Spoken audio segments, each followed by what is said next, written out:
કચ્છ મુન્દ્રાના અદાણી પોર્ટના વિસ્તારમાં બે ઈસમો નારાયણ મારુ શેડા ઉંમર વર્ષ 31 તથા રામ દેવદાસ કાનાણી ઉંમર વર્ષ 29 બંને રહેવાસી વંઢાવાડી વિસ્તાર જરપરાએ એસીઝેડ વિસ્તારમાં વગર પરમિટે પ્રવેશ કર્યો હતો.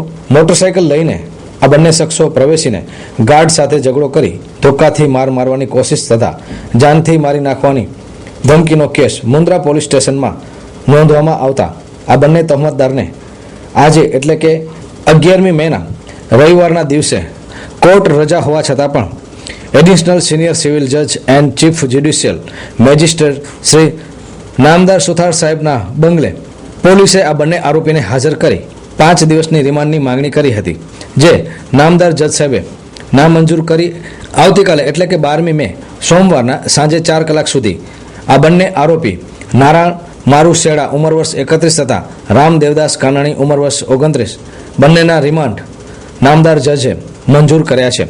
આ કેસ કલમ 504 તથા કલમ 506(2) હેઠળ નોંધવામાં આવેલ છે. કલમ 504 એટલે કે લોક શાંતિ ભંગ કરવાના આશયથી ઇરાદા સાથે અપમાન એવી આ કલમ 504 અને 506(2) નોંધવામાં આવી છે. આગળની તપાસ પોલીસ ચલાવી રહી છે. રિમાન્ડ બાદ શું હકીકતો બહાર આવે છે એ આવતીકાલે એટલે કે 12 મે 2014 સોમવારના સાંજે 4 વાગ્યા બાદ બહાર આવશે. મહાસભરા ન્યૂઝ, કચ્છિયત ટીવી સમાચાર, ભુજ, કચ્છ.